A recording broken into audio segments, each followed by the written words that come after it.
या रसूल अल्लाह सैयदी या हबीब अल्लाह আমাদের মনের বাসনা যেতে চাই সোনার মদিনা দিন কাটে মোদের রাত্রি পোহায় না দেখতে চাই নূরের মুখখানা ইয়া নবী সালাম আলাইকা ইয়া রাসূল সালাম আলাইকা ইয়া হাবিব সালাম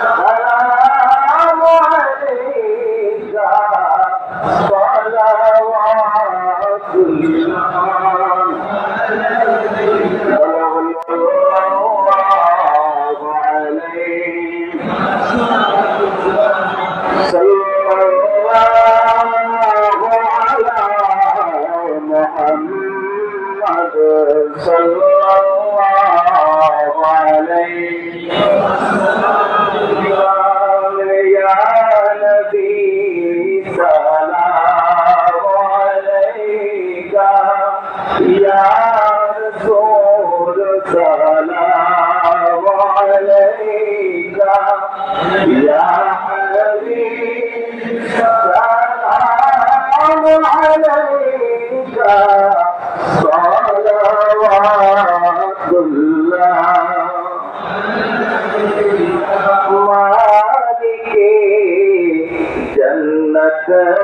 तुम ही हो कासिमे निअमत तुम ही हो साक़िए कौसर तुम ही हो शाफ़िए महशर तुम ही हो या नबी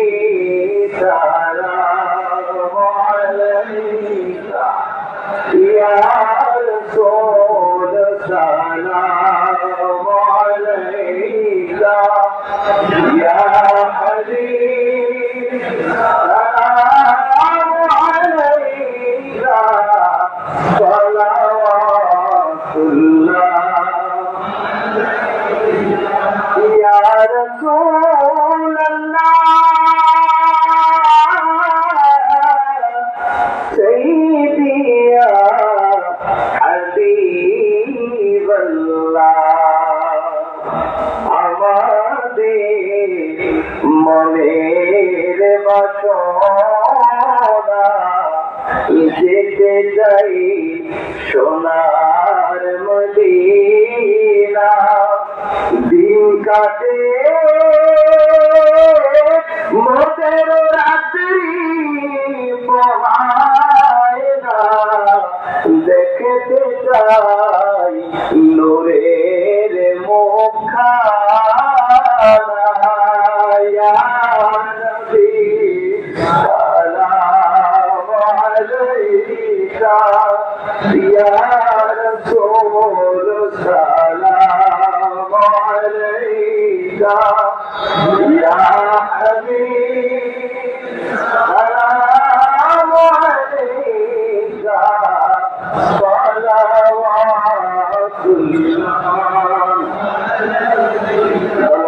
ধন্য গো আমিনা বিবি, ধন্য গো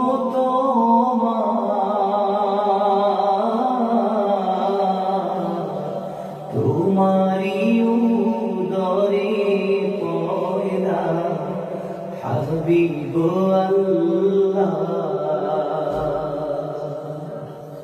আপনাদের সম্মুখে অত্যন্ত গুরুত্বপূর্ণ ও মূল্যবান বক্তব্য উপস্থাপন করবেন বাংলাদেশ জমিয়তে হিজবুল্লাহ মোহতারাম সিনিয়র নায়েবে আমির, ঐতিহ্যবাহী সারসিনা দারুস সুন্নাত জামিয়া নিসারিয়া দিনিয়াত মোহতারাম মুআজ্জাজ নায়েবে রইস বাহারে শরিয়াত মুজাদ্দিদে মিল্লাত দাফিউল বিদআত আমির হিজবুল্লাহ মরহুম হযরত পীর সাহেব হুজুর কিবলার সুযোগ্য ছোট সাহেবজাদা জনাব আলহাজ হযরত মাওলানা হাফেজ মুফতি শাহ আবু বকর মোহাম্মদ সালেহ নিসারুল্লাহ মাদ্দাজুল্লাহুল আলী। নারায়ে তাকবীর, নারায়ে তাকবীর।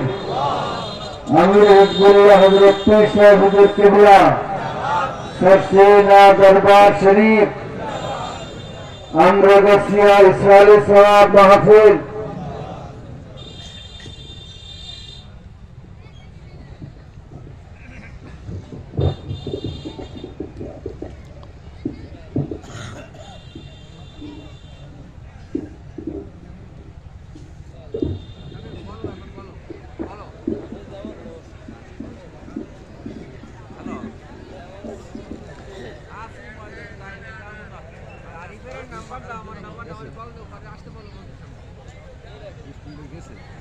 السلام عليكم ورحمة الله وبركاته.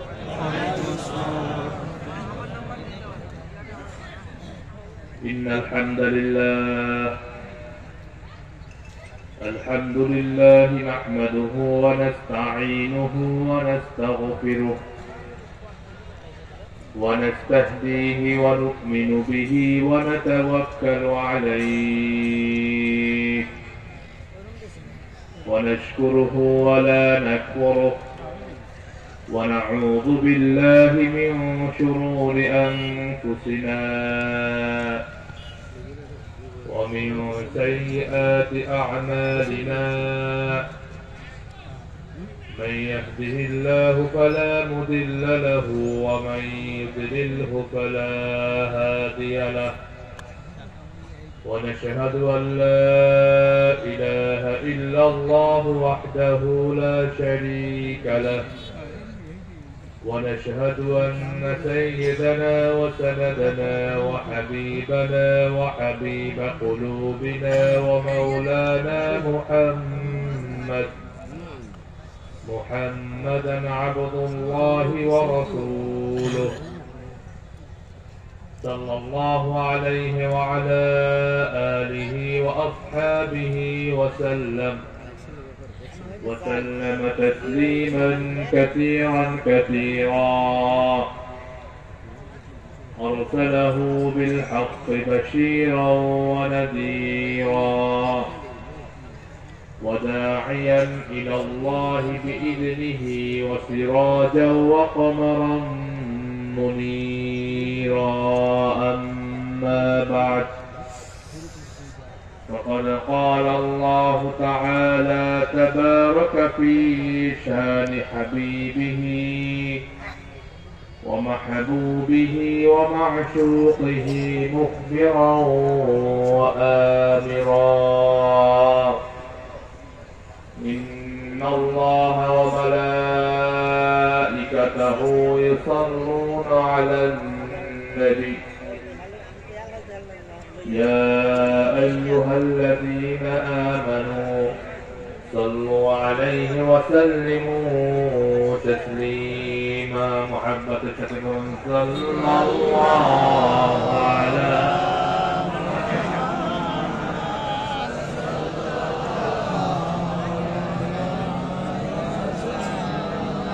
صلى الله على محمد صلى الله عليه. नहीं दो जहां में मिसाले मुहम्मद, जमाले खुदा है कमाले मुहम्मद। محمد صلى الله على صلى الله عليه صلى الله على محمد صلى الله عليه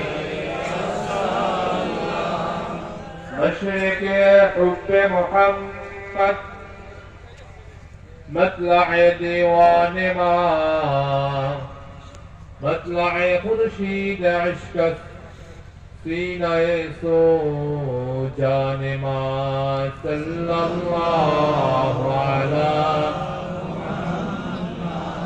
صلی اللہ علیہ صلی اللہ علی محمد صلی اللہ علیہ اللهم صل وسلم وبارك عليه উপস্থিত মুআজ্জাজ মুহতারাম আমির শরিয়াত আমির তরিকত আমির হিজবুল্লাহ জব্বি সাহেব কিবলা মুহাদ্দিসুল আলী নিকাল উলামায়ে কেরাম পীর ভাই মুহিদ্দিন জিন্দার মুসলমান ভাই আমার প্যারে হাজিরিন আল্লাহ পাক রব্বুল ইজ্জাতের দরবারে শুকরিয়া আদায় করছি আল্লাহ পাক রব্বুল আলামিন আমরা কাছে এই খানকায় আল্লাহ তাআলা 3 দিন ব্যাপী ইফতারের সওয়াব মাহফিলে আল্লাহ তাআলা আমাদেরকে আসার তৌফিক দিয়েছেন আল্লাহ পাক রব্বুল আলামিন আমাদেরকে এই মাঠে বসার তৌফিক দিয়েছেন তাই শুকরিয়া বলি আলহামদুলিল্লাহ আলহামদুলিল্লাহ প্যারে হাজিরিন মরহুম হযরত পীর সাহেব কিবলা রাহমাতুল্লাহ আলাইহি তার ইফতারের সওয়াব মাহফিল মরহুম বড় হুজুর কিবলা দাদা হুজুর কিবলা রাহমাতুল্লাহ আলাইহি তাদের ইফতারের সওয়াব মাহফিল তো আল্লাহ তাআলা এই ইফতারের সওয়াব মাহফিলে আমরা গাছিয়ার মাহফিল আল্লাহ তাআলা আমাদেরকে আসার তৌফিক দিয়েছেন তাই শুকরিয়া আরেকবার জোরে সোরে আলহামদুলিল্লাহ আলহামদুলিল্লাহ প্যারে হাজিরিন আজকের ইফতারের সওয়াব মাহফিল এই মাহফিল আয়োজন করার উদ্দেশ্য হলো আল্লাহ পাক রব্বুল আলামিনের সন্তুষ্টি কি বলেন ঠিক কিনা ঠিক আমরা যারা এই মাহফিলে এসেছি এই মাঠে বসে আছি মাগরিব বাদ হযরত পীর সাহেব কিবলা আমাদেরকে তালিম দিয়েছেন জিকির আজকার করিয়েছেন দীর্ঘ সময় আমরা এই মাঠে আছি এই মাহফিলে আমরা এসেছি আমাদের একটাই লক্ষ্য সেটা হলো আল্লাহ পাক রব্বুল আলামিনের সন্তুষ্টি অর্জন করা কি বলেন ঠিক কিনা ঠিক প্যারে হাজিরিন আল্লাহ পাক রব্বুল আলামিন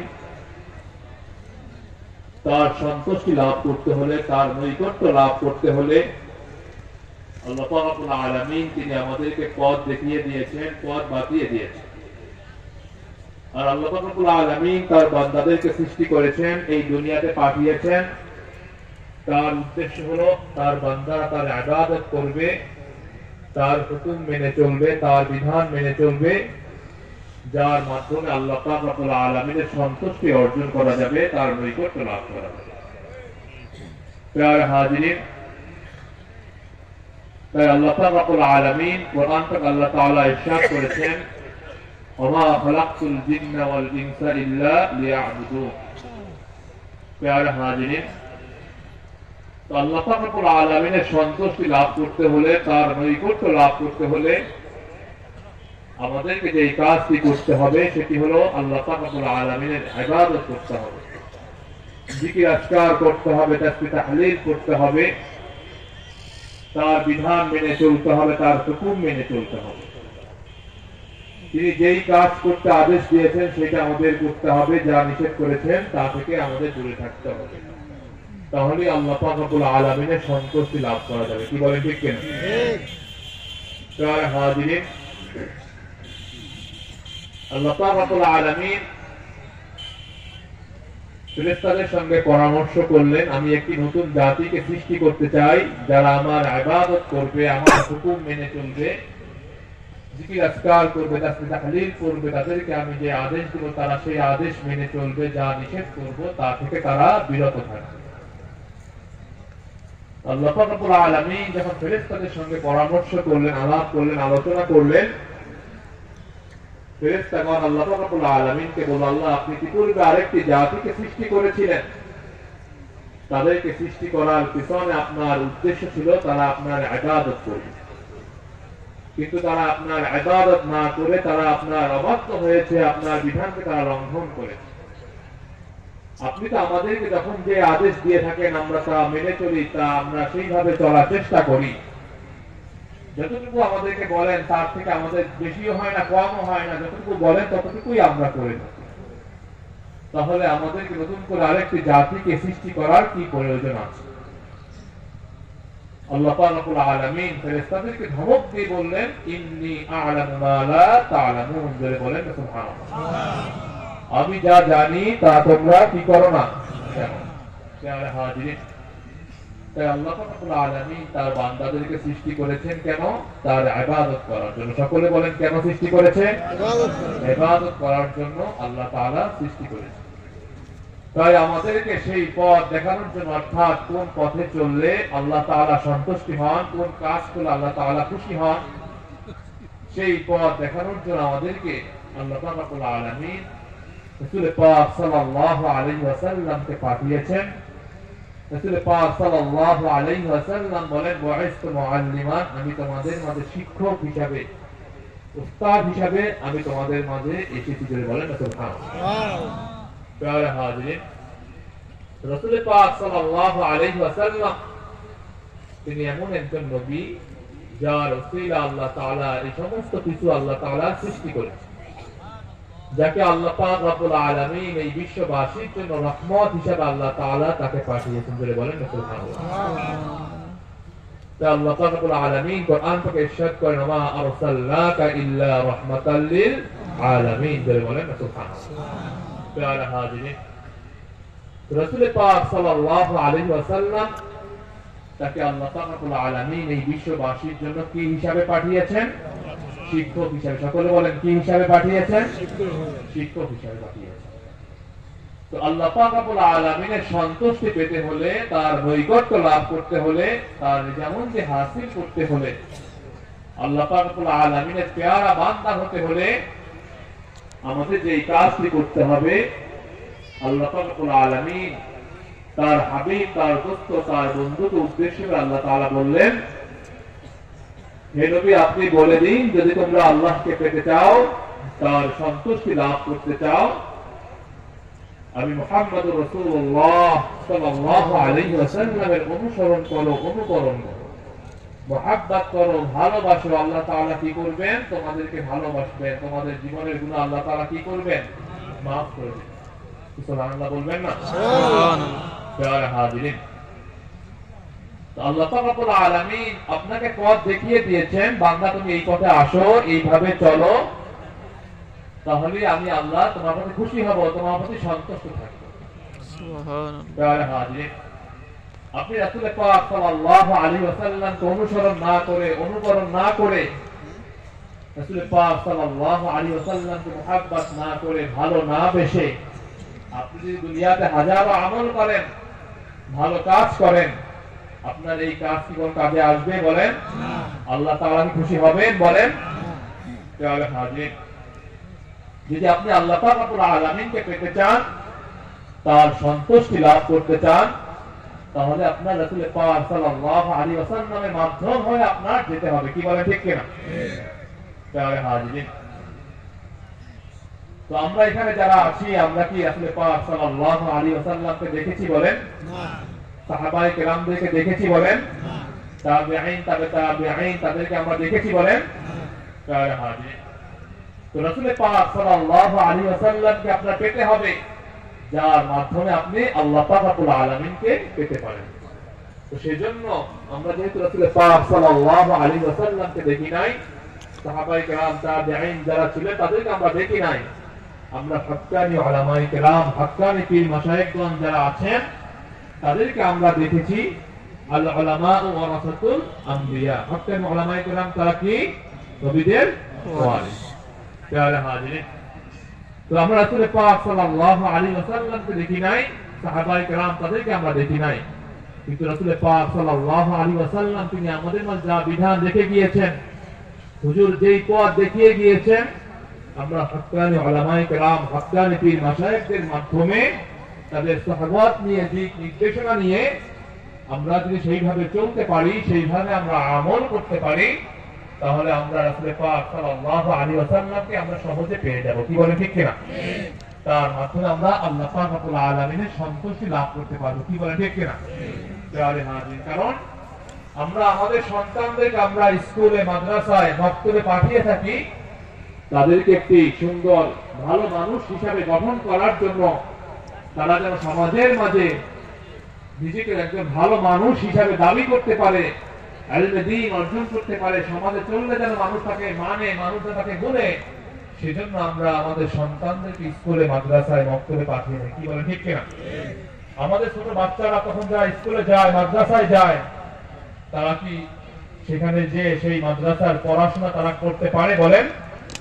মাদ্রাসার সেই সিস্টেম কি তারা বুঝে বলেন? তারা বুঝে না। তো তাদেরকে তাদের উস্তাদ যেইভাবে তালিম দিয়ে থাকে, যেইভাবে বলে থাকে, তারা সেই পথ মেনে যখন চলে, তারা আস্তে আস্তে করে তাদের জীবনকে তারা গঠন করে। এইভাবে দেখা যায় তারা একসময় সমাজে একজন ভালো মানুষ হিসাবে, সমাজের দায়ী হিসাবে, ভালো আলেম হিসাবে মানুষ তাকে গুনে থাকে। কি বলেন ঠিক কিনা? তো সেজন্য আমাদেরকে, আমরা যেহেতু রাসূল পাক সাল্লাল্লাহু আলাইহি ওয়াসাল্লামকে দেখি নাই, তিনি যেই সময় ছিলেন সেই সময় আমরা আসি না, তো আমরা তাকে পেতে হলে, তার পথ পেতে হলে হক্কানি উলামায়ে কেরাম, পীর মাশায়েখগণ যারা আছেন তাদের সুহবত নিতে হবে, যার মাধ্যমে আমরা আল্লাহ পাক রব্বুল আলামিনের সন্তুষ্টি লাভ করতে পারি, আল্লাহ পাক রব্বুল আলামিনের নৈকট্য লাভ করতে পারি, তাদের জানান্দি হাসিল করতে পারি। রাসূল পাক সাল্লাল্লাহু আলাইহি ওয়াসাল্লাম বলেন, পূর্বকার জামানায় একজন বাদশা ছিল, যিনি নিজেকে খোদা হিসাবে, প্রভু হিসাবে দাবি করতে বলেন। তো সে নিজেকে খোদা হিসাবে দাবি করত, তো তার কিছু জাদুকর ছিল যারা তাকে জাদুবিদ্যার মাধ্যমে মানুষদেরকে আকৃষ্ট করত, মানুষদেরকে বাদশার প্রতি তাকে মায়লান করত, বাদশার বিভিন্ন ক্ষমতা সম্পর্কে তারা তাদের জাদুবিদ্যার মাধ্যমে জানান দিত। তো এইগুলো দেখে মানুষ সেই বাদশার প্রতি আকৃষ্ট হতো, বাদশার প্রতি মানুষের একটি ভিন্ন চিন্তা চেতনা আসতো। তো জাদুকর একদিন বাদশাকে বলল, বাদশা আমার তো বয়স হয়ে গিয়েছে, তো আপনার এই সাম্রাজ্য যদি টিকিয়ে রাখতে চান, আপনার এই রাজত্ব যদি টিকিয়ে রাখতে চান, তাহলে আপনি একজন লোক ঠিক করে দেন, যিনি আপনার আমার এই জাদুবিদ্যা টিকে রাখতে পারবে, যার মাধ্যমে আপনার এই রাজত্ব টিকে থাকবে। তো বাদশা সেই জাদুকরের কাছে একজন বালক দিল, একজন বাচ্চা দিল, সে তার কাছ থেকে জাদুবিদ্যা শিখে রাখবে, যার মাধ্যমে তার পরবর্তীতে সে যেন তার এই পথ ধরে রাখতে পারে, অর্থাৎ সেই বাদশার রাজত্বকে টিকিয়ে রাখতে পারে। তো ওই বালকটি তার বাড়ি থেকে যখন ওই জাদুকরের কাছে যেত, তার এই আসা যাওয়ার মাঝখানে তার সঙ্গে একজন আবেদ ব্যক্তির সঙ্গে তার সাক্ষাৎ হলো, একজন দরবেশ ব্যক্তির সঙ্গে তার সাক্ষাৎ হলো, একজন পাদ্রীর সঙ্গে তার সাক্ষাৎ হলো। তো ওই পাদ্রী ওই বালকটিকে দেখে বলল যে, তুমি তো প্রত্যেক দৈনিক দেখি এখান থেকে যাও, তুমি কোথায় যাও? তখন ওই বালকটি বলল, আমি এরকম ভাবে প্রত্যেক দৈনিক অমুক জায়গায় একজন জাদুকর আছে, তার কাছে যে আমি জাদুবিদ্যা শিখছি, কারণ বাদশা তার কাছে আমাকে দিয়েছে তার এই জাদুবিদ্যা শিখার জন্য, যার মাধ্যমে এই বাদশার এই রাজত্ব যেন টিকে থাকতে পারে, সেজন্য বাদশা তার কাছে আমাকে এই জাদুবিদ্যা শিখার জন্য তাকে আমাকে পাঠিয়েছে। তো ওই বালকটিকে ওই আবেদ ব্যক্তি দীর্ঘদিন তার এই আসা যাওয়ার মাঝখানে তার সঙ্গে একটা ভালো একটি সম্পর্ক হলো, যার মাধ্যমে ওই বালকটিকে ওই আবেদ ব্যক্তি থেকে সুন্দর ভালো কথা বলতে লাগলো, দিনের কথা বলতে লাগলো। ওই বালকটি যখন ওই আবেদ ব্যক্তির কাছ থেকে জাদুকরের কাছে যায়, তার যে বাড়ি থেকে আসার মাঝখানে ওইখানে যে ওয়েট করে, ওখানে যে কথা বলে, সেজন্য তার একটি সময় ওখানে সে নষ্ট হয়, অর্থাৎ একটি সময় ওখানে অতিবাহিত হয়। সেজন্য সে তার নির্দিষ্ট সময় যখন ওই জাদুকরের কাছে পৌঁছাতে না পারে, সেজন্য জাদুকর তাকে বিভিন্ন সময় বিভিন্ন ভাবে তাকে মারধর করে থাকে, বিভিন্ন তাকে শাস্তি দিয়ে থাকে। তো এই কথাগুলো ওই আবেদ ব্যক্তির কাছে এসে ওই বালকটি বলল যে আমি আপনার এখানে আসি, আমার আসার কারণে আমার যে সময়টা এখানে যায়, সেই সময়টা এখানে যাওয়ার কারণে ওই জাদুকর সে আমাকে বিভিন্ন ভাবে টর্চারিং করছে, আমাকে বিভিন্ন ভাবে শাস্তি দিচ্ছে। তো ওই বালকটিকে ওই আবেদ ব্যক্তি বলল, তুমি যখন জাদুকরের কাছে যাবে তাকে তুমি বলবে আমি বাড়ি থেকে আসতে আমার দেরি হয়েছে। আবার বাড়ি থেকে যখন ওই জাদুকরের কাছ থেকে তুমি বাড়িতে যাবে তখন তুমি বলবে ওই জাদুকরের কাছ থেকে আমার আসতে দেরি হয়েছে, বাড়িতে যেয়ে তুমি এই কথা বলবে। এরকম দীর্ঘদিন যাচ্ছে। তো ওই বালকটি একবার একটি পথ ধরে হেঁটে যাচ্ছিল, তিনি দূরে যে অনেক লোক দেখতে পেল যে এক জায়গায় অনেক লোক জামাত বেঁধে আছে। তো ওই বালকটি তিনি দেখতে গেলেন কি ব্যাপার, এত লোক এখানে কেন জামাত বেঁধে আছে। তখন যে দেখতে পেল রাস্তার মাঝখানে একটি হিংস্র প্রাণী শুয়ে আছে। তো এই প্রাণীটি রাস্তার মাঝখানে শুয়ে থাকার কারণে কোন মানুষ রাস্তার এই পাশ থেকে ওই পাশে যেতে পারে না, ওই পাশ থেকে এই পাশে আসতে পারছে না। তো ওই বালকটি সে মনে মনে চিন্তা করলো, আমি তো জাদুকরের কাছে যাই, আবার ওই একজন আবেদ ব্যক্তি তার কাছেও যেয়ে থাকি, দুইজন তো দুই ভাবে আমাকে কথা বলে থাকে, তাহলে কার কথা সত্যি এইটাকে সে নির্ণয় করার জন্য সে হাতে একটি পাথর নিয়ে সে চিন্তা করলো, যদি এই পাথরটি মারার সঙ্গে সঙ্গে ওই হিংস্র প্রাণীটি মরে যায় তাহলে আমি বুঝতে পারবো এই আবেদ ব্যক্তি তিনি সঠিক আর ওই জাদুকর তিনি ভুল। আর যদি মরে না যায় তাহলে বুঝবো ওই জাদুকর সঠিক, এই আবেদ ব্যক্তি ভুল।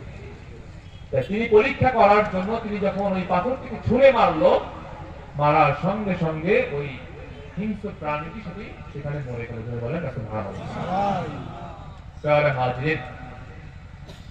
তো তার এই কথা পুরা রাজ্যে সব জায়গায় ছড়িয়ে গেল যে অমুক জায়গায় একজন বালক আছে, তার একটি পাথরের আঘাতে এই প্রাণীটি মরে গিয়েছে, যেই প্রাণীটির কারণে হাজার হাজার মানুষ তার রাস্তার দুই পাশে আটকিয়েছিল। সামান্য একজন বালক, ছোট শিশু বালকের কারণে এই হিংস্র প্রাণীটি মরে গিয়েছে। তার এই কথা সব জায়গায় ছড়িয়ে গিয়েছে। তো দলে দলে মানুষ তার কাছে আসতে লাগছে, তাকে তাদের বিভিন্ন সমস্যার কথা বলতেছিল। তো বালকটি বলল যে আপনাদের এই সমস্যা ভালো করার মালিক আমি নই, যিনি আপনাকে সৃষ্টি করেছেন, আমাকে সৃষ্টি করেছেন, তিনি এই সমস্যার সমাধান দিতে পারেন। বলেন এত তার এই কথা সব জায়গায় ছড়িয়ে গেল।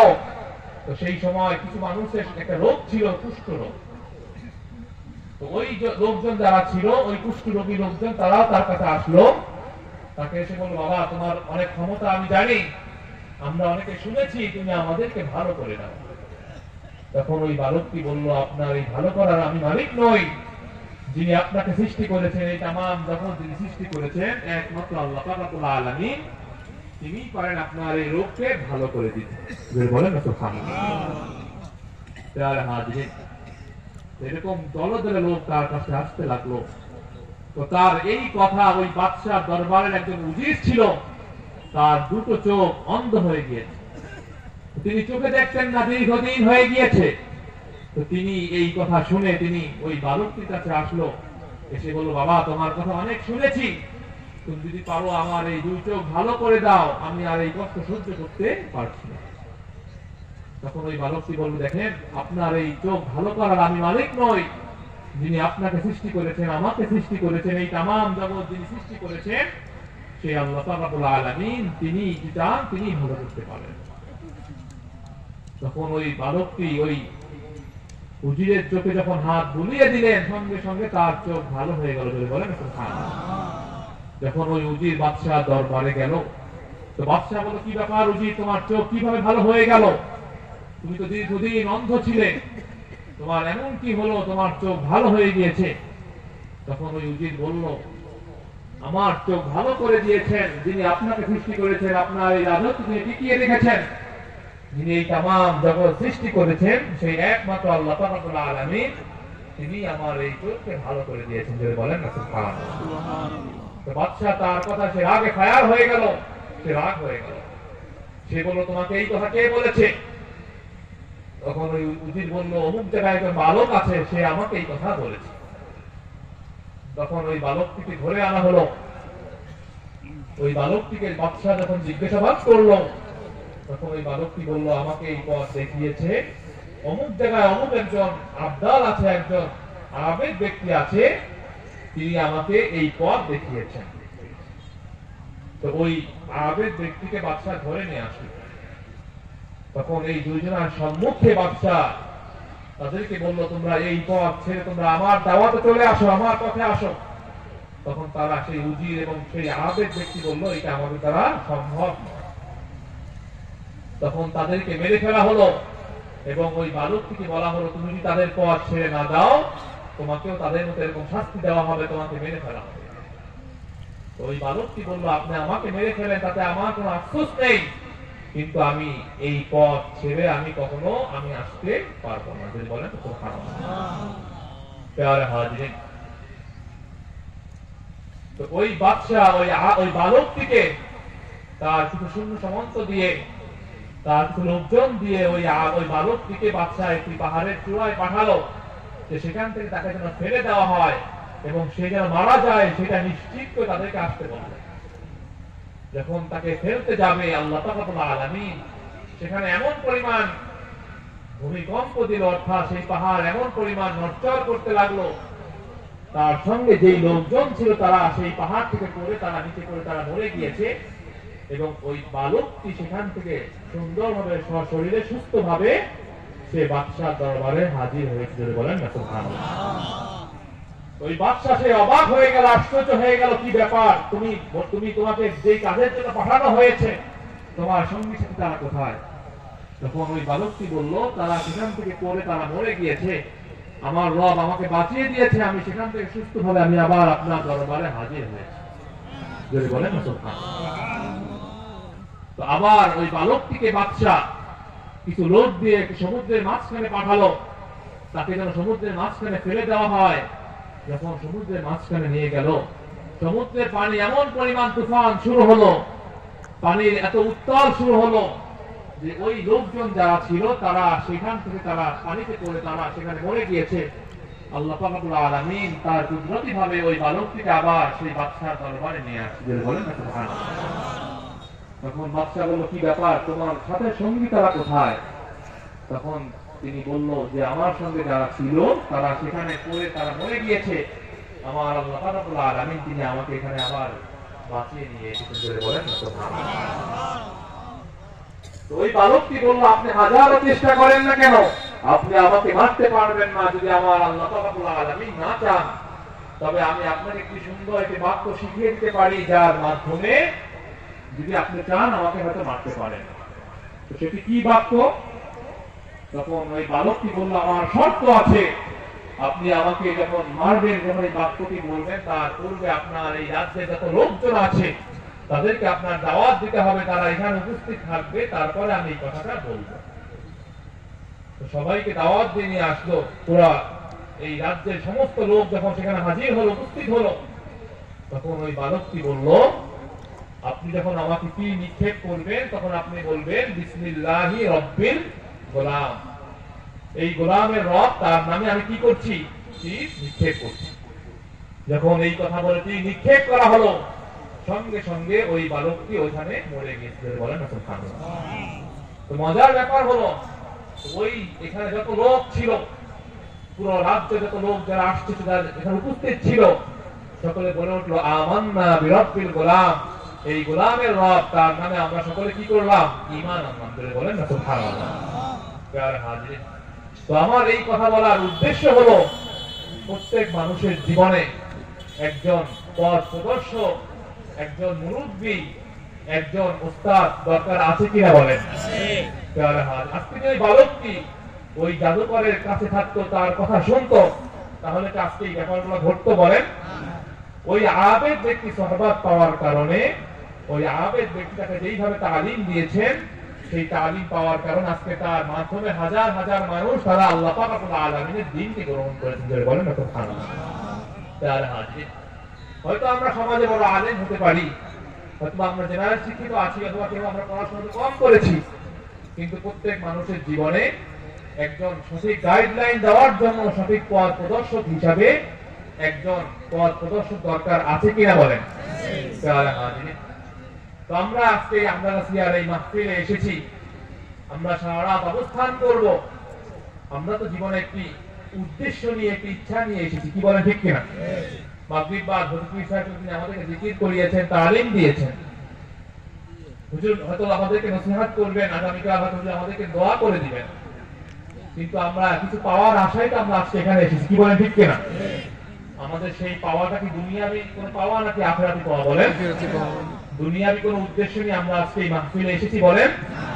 আমরা দ্বীনি উদ্দেশ্য অর্থাৎ আল্লাহ পাক রব্বুল আলামিনের সন্তুষ্টির জন্য কোন পথে চললে আল্লাহ তাআলাকে পাওয়া যায়, আল্লাহ পাক রব্বুল আলামিনের নৈকট্য লাভ করা যায়, সেই পথ পাওয়ার জন্য আজকে আমরা এই মাহফিলে এসেছি, কি বলেন ঠিক কিনা? তাহলে হাজির, তো আমরা আল্লাহ পাক রব্বুল আলামিনের ইবাদত করব, আল্লাহ পাক রব্বুল আলামিনের সন্তুষ্টি লাভের জন্য আমরা ইবাদত করে থাকি। যদি সেই ইবাদতটা আমাদের দ্বীনি কোনো উদ্দেশ্য না হয়ে দুনিয়াবি কোনো উদ্দেশ্য হয়, তাহলে কি আমাদের সেই ইবাদত কোনো কাজে আসবে? বলেন।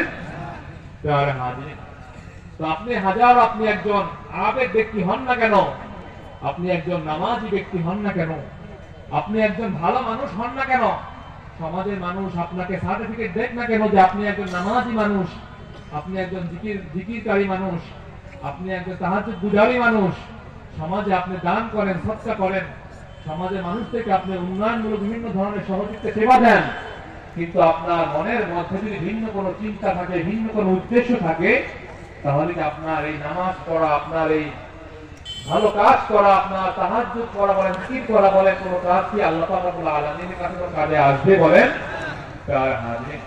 তো আমরা জীবনে যাই করি না কেন, আমাদের প্রত্যেকটি কাজ কুল ইন্না সালাতি ওয়া নুসুকি ওয়া মাহইয়ায়া ওয়া মামাতি লিল্লাহি রাব্বিল আলামিন, আমাদের প্রত্যেকটি জিনিস আল্লাহ পাক রব্বুল আলামিনের সন্তুষ্টির জন্য হতে হবে, কি বলে ঠিক কিনা?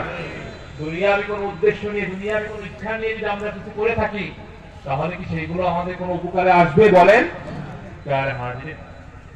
তো আমরা জীবনে যা করব প্রত্যেকটি কাজ আল্লাহ তাআলার সন্তুষ্টির জন্য করব।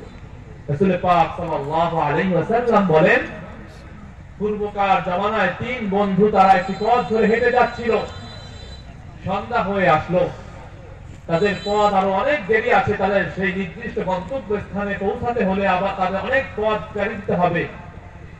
তো তারা সেই চিন্তা করে তারা একটি পাহাড়ের গুহায় তারা আশ্রয় নিল। পাহাড়ের গুহায় যখন ঢুকলো, আশ্রয় নিল, কিছুক্ষণ পরে সেই পাহাড়ের উপর থেকে একটি পাথর এসে তাদের পাহাড়ের সেই গুহার মুখটাকে তারা বন্ধ করে দিল। তিন বন্ধু তারা ভয় পেয়ে গেল, তারা চিন্তায় পড়ে গেল, কি ব্যাপার, পাহাড়ের মুখ তো বন্ধ হয়ে গিয়েছে, আমরা এখান থেকে কিভাবে বের হব? আমাদের কোনো ডাক, কোনো কথা তো বাহিরে কেউ শুনতেছে না, তাহলে আমরা কিভাবে এখান থেকে বের হতে পারি? তো তিন বন্ধু তারা পরামর্শ করলেন, চিন্তা করলেন যে আমাদের জীবন হয়তো আমরা এখান থেকে হয়তো আর বের নাও হতে পারি, তাহলে আমরা একটি সর্বশেষ একটু চেষ্টা করে দেখি যে আমরা বের হতে পারি কিনা।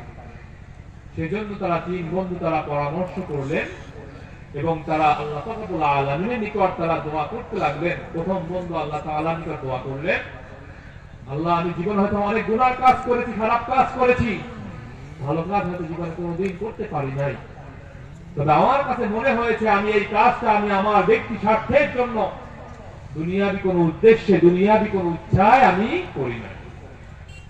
আমার সেই কাজটি হলো, আমি প্রত্যেক দৈনিক যখন ঘর থেকে বের হতাম সকালবেলা, আমি জঙ্গলে যে সেখানে কিছু কাঠ কেটে সেই কাঠগুলো বাজারে এনে বিক্রি করে সেখান থেকে যে টাকা পয়সা হতো সেইটি দিয়ে আমি বাড়িতে খাবার নিয়ে আসতাম এবং সর্বপ্রথম আমার বৃদ্ধ পিতা আছে, বৃদ্ধা মা আছে, তাদেরকে খাওয়াতাম। এরপর আমার স্ত্রী সন্তান যারা ছিল তাদেরকে নিয়ে আমি খেতাম। আমি এরকম ভাবে একদিন ঘর থেকে সকালবেলা বের হয়েছি, তো আমার আস্তে আস্তে অনেক রাত হয়ে গিয়েছে। এসে দেখি আমার বৃদ্ধ পিতা, বৃদ্ধা মা তারা ঘুমিয়ে পড়েছে। তো তাদের জন্য আমি অপেক্ষা করতে লাগলাম। এদিকে আমার স্ত্রী সন্তান তারা খিদার যন্ত্রণায় অস্থির, কিন্তু তাদের সেই দিকে আমি না তাকিয়ে আমি আমার সেই বৃদ্ধ মা, বৃদ্ধ পিতা, বৃদ্ধা মার দিকে আমি তাকিয়ে আছি। তারা কখন ঘুম থেকে উঠবে তাদেরকে আমি সেই খাবারটুকু খাওয়াবো, এরপরে আমার স্ত্রী সন্তানদেরকে নিয়ে আমি খাবো। তো আমার এই কাজটি যদি আল্লাহ আপনার ভালো লেগে থাকে, যদি আপনার সন্তুষ্টির জন্য হয়ে থাকে, তাহলে আল্লাহ আপনি আমাদেরকে এই বিপদ থেকে হেফাজত করুন, আমাদেরকে মুক্ত করুন। তো ওই ব্যক্তিটার হাত নামাতে তার দেরি হয়েছে, কিন্তু আল্লাহ রাব্বুল আলামিন তার সেই দোয়াকে কবুল করতে দেরি করেন নাই। তার হাত নামাতে দেরি, কিন্তু সেই পাথরের সিংহের এক অংশ সেখান থেকে সরে গিয়েছে। যদি বলেন সুবহানাল্লাহ। প্যারে হাজির, তো আমাদের সমাজে একদল ব্যক্তি আছে যারা তাদের বৃদ্ধ পিতা বৃদ্ধা মা তাদেরকে ভালোবাসে না, তাদেরকে সম্মান করে না। এরকম একদল ভাই আমাদের এই সমাজে আছে কিনা বলেন? প্যারে হাজির, তো তাদের প্রতি আমার অনুরোধ থাকবে, রাসূল পাক সাল্লাল্লাহু আলাইহি ওয়াসাল্লাম বলেন, হুমা জান্নাতুকা হুমা নারুকা, এই আপনার বৃদ্ধ পিতা বৃদ্ধ মা তারাই আপনার জন্য জান্নাত, আপনার জন্য কি জাহান্নাম। রাসূল পাক সাল্লাল্লাহু আলাইহি ওয়াসাল্লামের সাহাবী হযরত আলকামা রাদিয়াল্লাহু তাআলা আনহু, রাসূল পাক সাল্লাল্লাহু আলাইহি ওয়াসাল্লাম তিনি একজন কাফের সাহাবী ছিলেন। তিনি যখন মৃত্যুর যন্ত্রণায় অস্থির হয়ে গেলেন, হয়তো কিছুক্ষণ পরে তার মৃত্যু চলে আসবে, তখন সাহাবায়ে কেরাম তার পাশে বসে তাকে কালিমা শরীফের তালকিন দিতে লাগলেন, কিন্তু তিনি কালেমার তার মুখে উচ্চারিত হচ্ছে না, তিনি করতে পারছেন না। সাহাবায়ে কেরাম রাসূল পাক সাল্লাল্লাহু আলাইহি ওয়াসাল্লাম তার কাছে এসে বললেন, ইয়া রাসূলুল্লাহ, ইয়া হাবিবাল্লাহ, হুজুর আলকামা তো সে মৃত্যুর যন্ত্রণায় অস্থির হয়ে গিয়েছে, হয়তো কিছুক্ষণ পরে সে দুনিয়ার মায়া ত্যাগ করে চলে যাবে, কিন্তু সে তো কালেমা পড়তে পারছে না। আমরা সকলে চেষ্টা করছি, কিন্তু তার মুখ থেকে কালেমার আওয়াজ বের হচ্ছে। রাসূল পাক সাল্লাল্লাহু আলাইহি ওয়াসাল্লাম বললেন, যাও দেখে আসো তার বাড়িতে কে আছে।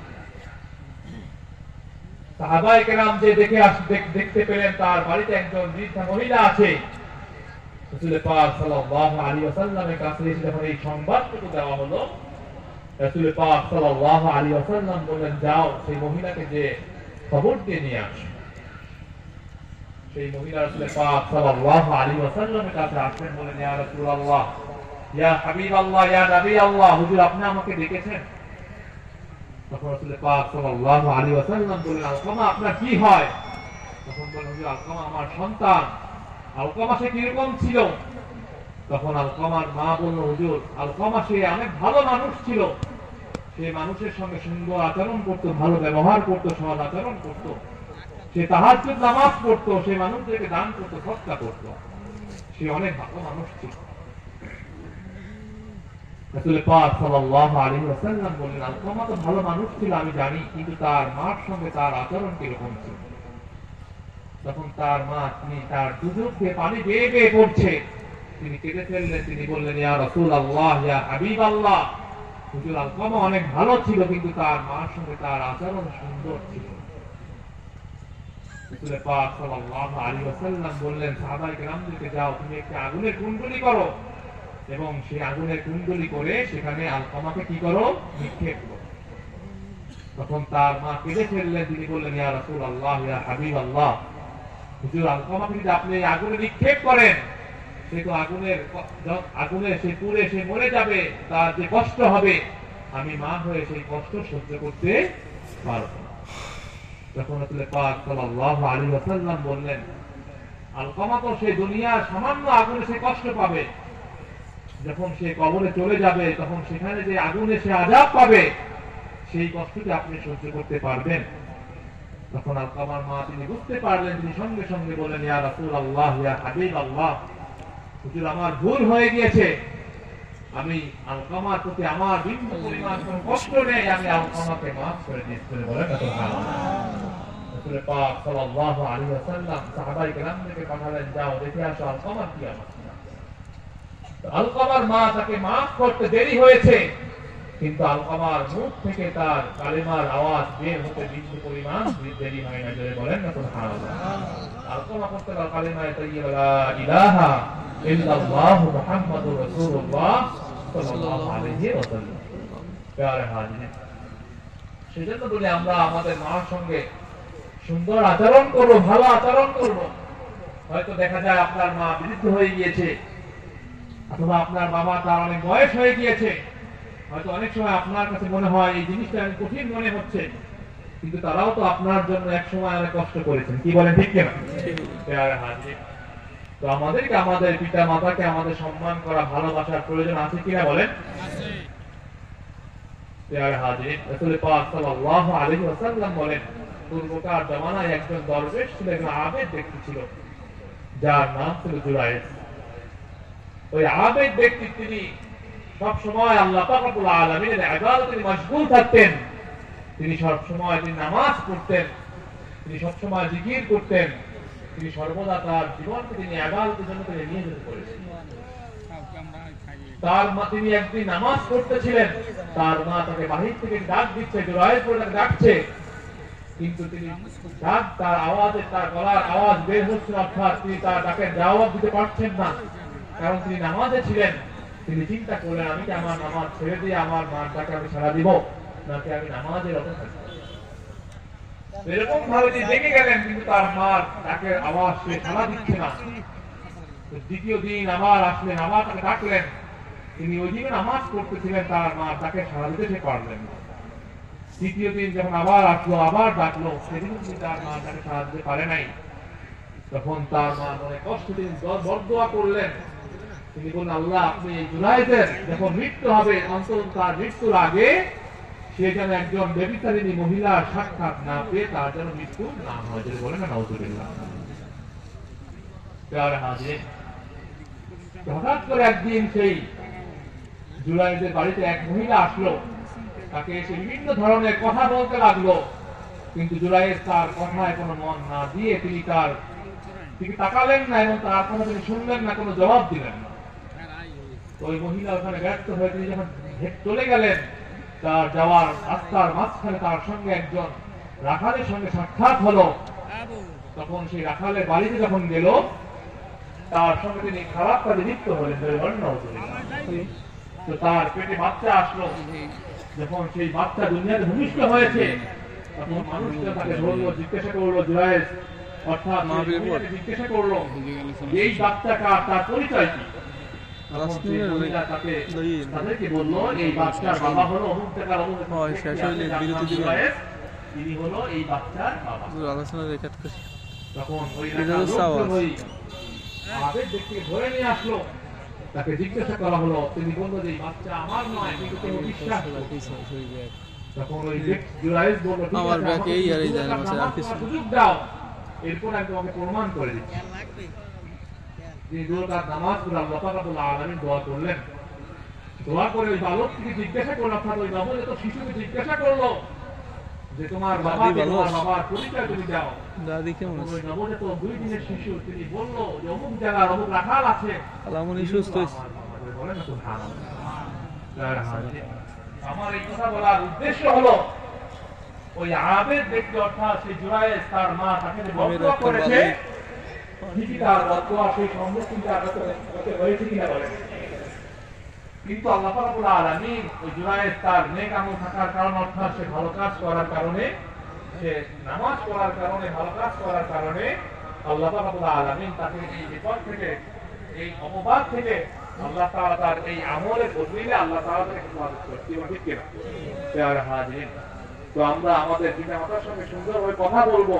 আল জান্নাতু তাহতা আকদামিল উম্মাহাত, আপনার পিতা মাতার পায়ের নিচে সন্তানের কি জান্নাত। প্রিয় হাজিরিন, তো আমরা আমাদের পিতা মাতার সঙ্গে সৎ আচরণ করবো, ভালো আচরণ করবো, কি বলে ঠিক কিনা? প্রিয় হাজিরিন, তো যে কথা বলতেছিলাম, তো ওই 3 বন্ধুর মধ্যে প্রথম বন্ধু যখন আল্লাহ তাআলা দোয়া করলেন, তার দোয়া শেষ হতে না হতেই সেই পাথরের টিনের এক অংশ সেখান থেকে সরে গিয়েছে।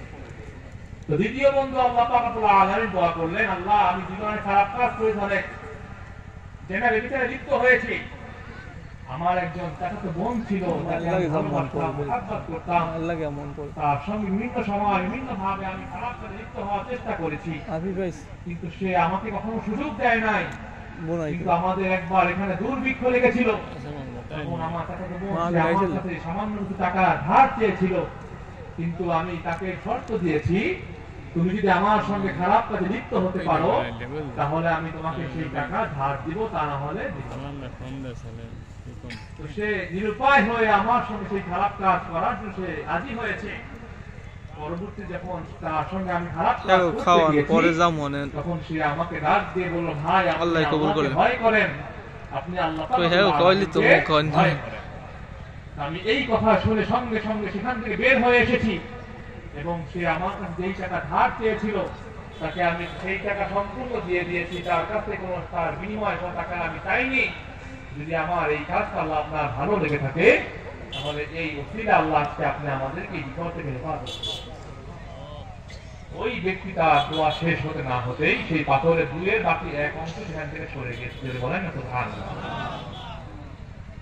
তৃতীয় বন্ধু আল্লাহ রাব্বুল আলামিন এর দোয়া করলেন, আল্লাহ আমি জীবনে অনেক খারাপ কাজ করেছি, মানুষের টাকা পয়সা মেরে খেয়েছি, কিন্তু আমার কাছে আমার এক দাসী সে আমার কাছে কিছু টাকা পয়সা রেখে গিয়েছিল, তার কিছু কাজের পারিশ্রমিক টাকা পয়সা রেখে গিয়েছে।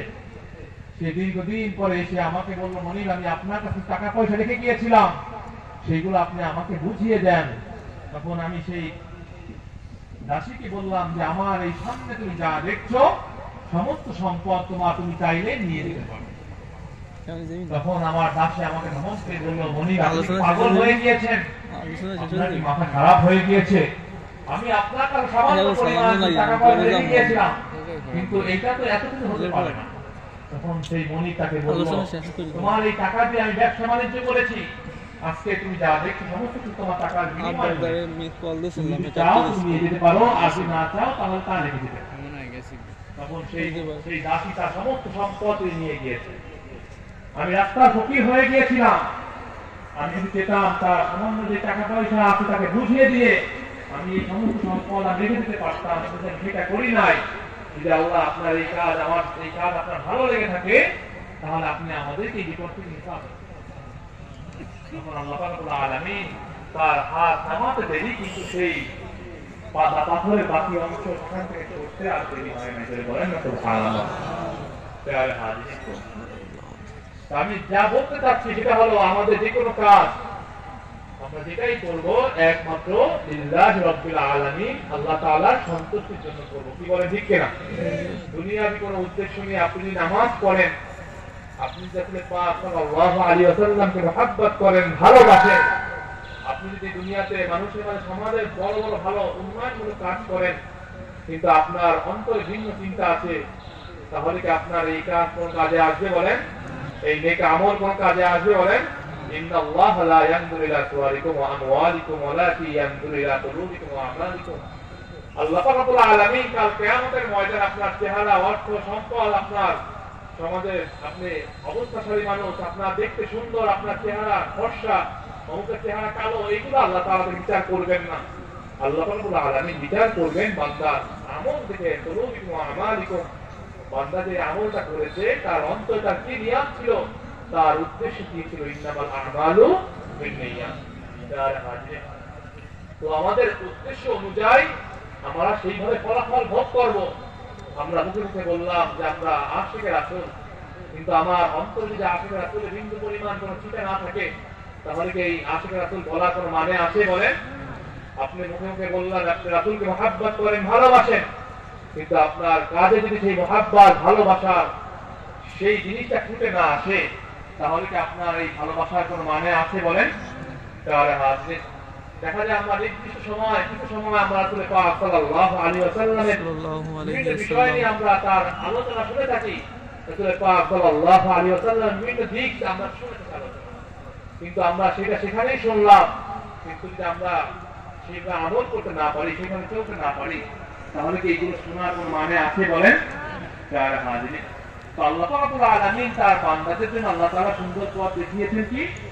তার হাবিব, তার দোস্ত, তার বন্ধুকে অনুসরণ করার কথা বলেছেন, অনুকরণ করার কথা বলেছেন, মহব্বত করার কথা বলেছেন, ভালোবাসার কথা বলেছেন। তাহলে আল্লাহ তাআলা আপনার প্রতি খুশি থাকবেন। যারা হাজির, যদি আপনি রাসূল পাক সাল্লাল্লাহু আলাইহি ওয়াসাল্লামকে আল্লাহ তাআলা এই বিশ্ববাসীর জন্য রহমত হিসাবে, শিক্ষক হিসাবে, মুআল্লিম হিসাবে পাঠিয়েছেন, যার আগমনের জন্য পূর্ববর্তী আম্বিয়া আলাইহিস সালাতু ওয়াস সালাম তারা তার জন্য দোয়া করেছেন, রব্বানা ওয়া বা'থ ফীহিম রাসূলাম মিন আনফুসিহিম ইয়াতলু আলাইহিম আয়াতিহি ওয়া ইউযাক্কিহিম ওয়া ইউআল্লিমুহুমুল কিতাবা ওয়াল হিকমাহ। বলেন সুবহানাল্লাহ। যারা হাজির, রাসূল পাক সাল্লাল্লাহু আলাইহি ওয়াসাল্লাম তার আগমনের জন্য হযরত ইব্রাহিম আলাইহিস সালাতু ওয়াস সালাম তিনি আল্লাহ পাক রব্বুল আলামিনের কাছে দোয়া করলেন, আল্লাহ আপনি এমন একজন নবী পাঠান, রাসূল পাঠান যিনি আপনার আয়াত তেলাওয়াত করে শোনাবে, আপনার কিতাব হিকমত সম্পর্কে কি করবে, শিক্ষা দিবেন। বলেন সুবহানাল্লাহ। প্যারা হাজির, রাসূল পাক সাল্লাল্লাহু আলাইহি ওয়াসাল্লাম তার জন্য পূর্ববর্তী আম্বিয়া আলাইহিস সালাতু ওয়াস সালাম তার আগমনের জন্য দোয়া করেছেন, আর আপনি সেই নবীর উম্মত হতে পেরেছেন, সেজন্য আপনি কি আপনার নিজেকে সৌভাগ্যবান মনে করেন কিনা বলেন? সকলে বলেন না, আপনি কি আপনি নিজেকে সৌভাগ্যবান মনে করেন কিনা বলেন? আমরা রাসূল পাক সাল্লাল্লাহু আলাইহি ওয়াসাল্লামের উম্মত হতে পেরেছি, সেজন্য আমরা আমাদেরকে সৌভাগ্যবান মনে করি কিনা বলেন? যেটা আল্লাহ তাআলা ইচ্ছা করতেন তিনি পূর্ববর্তী আম্বিয়া আলাইহিস সালাতু ওয়াস সালাম তাদের উম্মত বানিয়ে পাঠাতে পারতেন কিনা বলেন? কিন্তু আল্লাহ তাআলা রাসূল পাক সাল্লাল্লাহু আলাইহি ওয়াসাল্লামের উম্মত বানিয়ে পাঠালেন। রাসূল পাক সাল্লাল্লাহু আলাইহি ওয়াসাল্লাম হযরত ওমর ফারুক রাদিয়াল্লাহু তাআলা আনহুকে বলল, ওমর তুমি আমাকে কতটা মুহাব্বত করো, ভালোবাসো? ওমর রাদিয়াল্লাহু তাআলা আনহু বলেন, ইয়া রাসূলুল্লাহ, ইয়া হাবিবাল্লাহ, ইয়া নবী আল্লাহ, হে আল্লাহর রাসূল আমি ওমর আপনাকে মুহাব্বত করি, ভালোবাসি। হুজুর জিজ্ঞাসা করলেন, আমি তো জানি তুমি আমাকে মুহাব্বত করো, ভালোবাসো, তুমি আমাকে কিরকম মুহাব্বত করো, ভালোবাসো? ওমর রাদিয়াল্লাহু তাআলা আনহুকে হুজুর বললেন, তুমি কি তোমার নিজের জীবনের থেকে আমি রাসূলকে মুহাব্বত করতে পেরেছো, ভালোবাসতে পেরেছো? ওমর রাদিয়াল্লাহু তাআলা আনহু বলেন, ইয়া রাসূলুল্লাহ, ইয়া হাবিবাল্লাহ, ইয়া নবী আল্লাহ, হে আল্লাহর রাসূল আমি আপনাকে মুহাব্বত করি সত্যি, কিন্তু আমি আমার নিজের জীবনের থেকে আমি রাসূলকে মুহাব্বত করতে পারি নাই, ভালোবাসতে পারি নাই। রাসূল পাক সাল্লাল্লাহু আলাইহি ওয়াসাল্লাম বললেন, তুমি যতক্ষণ পর্যন্ত তুমি আমাকে মুহাব্বত করতে না পারবে তোমার নিজের জীবনের থেকে, ততক্ষণ পর্যন্ত তুমি একজন পরিপূর্ণ ঈমানদার মুমিন হতে পারবে না। তো আপনাদের কাছে আমার একটি প্রশ্ন, সাহাবায়ে কেরাম রিদওয়ানুল্লাহি তাআলা আলাইহিম আজমাইন তারা রাসূল পাক সাল্লাল্লাহু আলাইহি ওয়াসাল্লামকে মুহাব্বত করেছেন, ভালোবেসেছেন, তারা কি দুনিয়াবি কোনো উদ্দেশ্য নিয়ে ভালোবেসেছেন বলেন? তাদের সেই সময় তারা দ্বীন গ্রহণ করেছেন, ইসলাম গ্রহণ করেছেন, তাদের পিতামাতা আত্মীয় স্বজন তারা এই দ্বীনকে তারা গ্রহণ করেন নাই, তারা সমস্ত প্রতিকূলতার মধ্য দিয়ে, সমস্ত সমস্যার মধ্য দিয়ে তারা রাসূল পাক সাল্লাল্লাহু আলাইহি ওয়াসাল্লামকে মুহাব্বত করেছেন, ভালোবেসেছেন, ইসলামকে গ্রহণ করেছেন। তারা রাসূল পাক সাল্লাল্লাহু আলাইহি ওয়াসাল্লামকে মুহাব্বত না করে, এই দ্বীনকে মুহাব্বত না করে, ভালো না বেশি তারা এই দ্বীন গ্রহণ করেছেন বলেন? তারপর রাসূল পাক সাল্লাল্লাহু আলাইহি ওয়াসাল্লাম কেন বলেন, ওমর তুমি যতক্ষণ পর্যন্ত তুমি ওমর তোমার নিজের জীবনের থেকে আমি রাসূলকে মুহাব্বত করতে না পারবে, ভালোবাসতে না পারবে, ততক্ষণ পর্যন্ত তুমি একজন পরিপূর্ণ ঈমানদার মুমিন হতে পারবে না। প্যারা হাজির, রাসূল পাক সাল্লাল্লাহু আলাইহি ওয়াসাল্লাম তাকে এক সাহাবী জিজ্ঞাসা করলেন, সাআলা রাজুলুন ইয়া রাসূলুল্লাহ মা তাসা, হে আল্লাহর রাসূল কিয়ামত কখন সংঘটিত হবে? রাসূল পাক সাল্লাল্লাহু আলাইহি ওয়াসাল্লাম সাহাবীকে ধমক দিয়ে বললেন, তুমি কিয়ামতের সময় সম্পর্কে জানতে চাচ্ছ, তুমি কিয়ামত সম্পর্কে জিজ্ঞাসা করছো, তুমি কিয়ামতের জন্য তুমি কি সংগ্রহ করেছো? সাহাবী বললেন, ইয়া রাসূলুল্লাহ, ইয়া হাবিবাল্লাহ, হে আল্লাহর রাসূল আমি কিছুই সংগ্রহ করতে পারি নাই, তবে আমি এতটুকু সংগ্রহ করেছি, আমি আল্লাহ এবং তার রাসূলকে মুহাব্বত করেছি, ভালোবেসেছি। বলেন না সুবহানাল্লাহ। রাসূল পাক সাল্লাল্লাহু আলাইহি ওয়াসাল্লাম বললেন, তুমি যাকে মুহাব্বত করেছো, ভালোবেসেছো, কাল কিয়ামতের ময়দানে তার সঙ্গে তোমার হাসর হবে। বলেন সুবহানাল্লাহ। তাআলা হাজির, তো আমরা রাসূল পাক সাল্লাল্লাহু আলাইহি ওয়াসাল্লামকে মুহাব্বত করে ভালোবেসে রাসূলের সঙ্গে কাল কিয়ামতের সেই ভয়াবহ, সেই কিয়ামতের সেই বিভীষিকাময় সেই সময় আমরা কি রাসূলের সঙ্গে থাকতে চাই বলেন? তাআলা হাজির, যদি আমরা দুনিয়ার মানুষকে মুহাব্বত করি, ভালোবাসি, দুনিয়ার এমন ব্যক্তিকে আমি অনুসরণ করলাম, অনুকরণ করলাম, একজন মানুষকে মুহাব্বত করলাম, ভালোবাসলাম, কিন্তু আমি কাল কিয়ামতের ময়দানে যখন আমি আল্লাহ পাক রব্বুল আলামিনের সম্মুখে দাঁড়াবো, তখন কি আমি আশা করতে পারি যে আমি রাসূলের সঙ্গে আমার হাসর হবে বলেন? করতে পারি না। আমরা দুনিয়াতে এমন একজন ব্যক্তিকে মুহাব্বত করব, ভালোবাসবো, যাকে দেখলে আপনার আমলের কথা স্মরণ হয়, রাসূলের কথা স্মরণ হয়, রাসূল পাক সাল্লাল্লাহু আলাইহি ওয়াসাল্লামের মুহাব্বতের কথা স্মরণ হয়, দ্বীনের কথা স্মরণ হয়, ইসলামের কথা স্মরণ হয়, গুনার কাজ থেকে বিরত থাকার কথা স্মরণ হয়, এরকম ব্যক্তিদেরকে আমাদের মহব্বত করতে হবে, ভালোবাসতে হবে। কি বলে ঠিক কিনা? যেহেতু আমরা রাসূল পাক সাল্লাল্লাহু আলাইহি ওয়াসাল্লামকে দেখি নাই, যাদের মাধ্যমে আমরা দ্বীন শিখবো, যাদের মাধ্যমে রাসূলের পথ পাবো, তাদেরকে দেখে নিলে আমাদের ভালো কাজ করার কথা স্মরণ হয়, ইসলামের কথা স্মরণ হয়। কোন গুনার কাজ করতে গেলে আমাদের মনে যেন এরকম বাধা আসে যে এই কাজ করা যাবে না, এরকম ব্যক্তিদেরকে আমাদের অনুসরণ করতে হবে, অনুকরণ করতে হবে। কি বলে ঠিক কিনা? আপনি কোন মুনাফিক ব্যক্তিকে অনুসরণ করেন, অনুকরণ করেন, তাহলে কি আপনি আসলে পাক সাল্লাল্লাহু আলাইহি ওয়াসাল্লামের সঙ্গে কাল কিয়ামতের ময়দানে আপনি থাকতে পারবেন? বলেন। আপনার মুমিন ব্যক্তিকে অনুসরণ করতে হবে, অনুকরণ করতে হবে। আল্লাহ রাব্বুল আলামিন কোরআন আল্লাহ তাআলা ইরশাদ করেছেন, قد أفلح المؤمنون। বলেন না সুবহানাল্লাহ। যারা হাজির রাসূল পাক সাল্লাল্লাহু আলাইহি ওয়াসাল্লাম, তাকে আমরা অনুসরণ করব, অনুকরণ করব, মহব্বত করব, ভালোবাসবো। আমাদের ব্যক্তিগত স্বার্থ নয়, দুনিয়াবি কোনো স্বার্থ নয়, দ্বীনি উদ্দেশ্যে নিজের জীবনের টুকরো রাসূল পাক সাল্লাল্লাহু আলাইহি ওয়াসাল্লামকে আমাদের মহব্বত করতে হবে, ভালোবাসতে হবে। কি বলে ঠিক কিনা? রাসূল পাক সাল্লাল্লাহু আলাইহি ওয়াসাল্লাম সাহাবায়ে কেরামদের কতটা মহব্বত করতেন, ভালোবাসতেন। সাহাবায়ে কেরাম রাসূল পাক সাল্লাল্লাহু আলাইহি ওয়াসাল্লাম কতটা মহব্বত করতেন, ভালোবাসতেন। হয়তো এর হাজার মজিদ আমরা জানি। প্রিয় হাজিরিন, তারপর আরেকবার আপনাদেরকে স্মরণ করিয়ে দিচ্ছি। রাসূল পাক সাল্লাল্লাহু আলাইহি ওয়াসাল্লাম তিনি একবার যুদ্ধের ঘোষণা দিলেন, তিনি যুদ্ধের ময়দানে যাবেন। সাহাবায়ে কেরাম তারা এলান করলেন, সব জায়গায় জানিয়ে দিলেন। হুজুর যখন যুদ্ধের ময়দানে রওনা হলেন, যার যা সম্বল ছিল প্রত্যেকেই তার এই সম্বল নিয়ে তিনি হুজুরের সঙ্গে শামিল হলেন যুদ্ধের ময়দানে যাওয়ার জন্য। হুজুর যখন যুদ্ধের ময়দানে অগ্রসর হবেন, পিছন দিক থেকে দৌড়াতে এক মহিলা আসলো, এসে ডাক দিয়ে বলল, ইয়া রাসূলুল্লাহ, ইয়া হাবিবাল্লাহ, হে আল্লাহর রাসূল, হুজুর আমার কিছু কথা ছিল। তখন রাসূল পাক সাল্লাল্লাহু আলাইহি ওয়াসাল্লাম মহিলাকে জিজ্ঞাসা করলেন, কি ব্যাপার, তুমি বলো, কি সমস্যা তোমার? মহিলা বলল, ইয়া রাসূলুল্লাহ, ইয়া হাবিবাল্লাহ, হুজুর আপনি যুদ্ধের এলান দিয়েছেন, যুদ্ধের জন্য সবাইকে প্রস্তুত হতে বলেছেন, কিন্তু আমার এমন কিছু সম্বল নেই যার মাধ্যমে আমি যুদ্ধের জন্য যে আপনাকে সহযোগিতা করতে পারি। আমার একটি সম্বল আছে, আমার একটা সন্তান আছে, তাকে আমি যুদ্ধের ময়দানে দিতে চাই। হুজুর বললেন, যাও, কোথায় তোমার সন্তান নিয়ে আসো। যখন মহিলা তার সন্তানকে নিয়ে আসলো, রাসূল পাক সাল্লাল্লাহু আলাইহি ওয়াসাল্লাম মহিলাকে ধমক দিয়ে বলল, তুমি কি পাগল হয়ে গিয়েছো? এই ছোট বাচ্চা সে কি যুদ্ধ করবে? মহিলা বলল, ইয়া রাসূলুল্লাহ, ইয়া হাবিবাল্লাহ, হুজুর আমার বেয়াদবি ক্ষমা করবেন, আমার কোনো সম্বল নেই যার মাধ্যমে আমি আপনার সঙ্গে যুদ্ধের ময়দানে শরীক হতে পারি। আমার স্বামী সে যুদ্ধের ময়দানে দ্বীনের জন্য, ইসলামের জন্য জিহাদ করে সে শহীদ হয়ে গিয়েছে। আমার বাড়িতে কিছু নেই, শুধু এই একটি মাত্র সম্বল আছে। যদি আপনি আমাকে অনুমতি দেন, যখন কাফেররা আপনার গায়ে কি নিক্ষেপ করবে, তরবারি দিয়ে আঘাত করবে, আপনি আমার এই সন্তানকে ঢাল স্বরূপ ব্যবহার করবেন।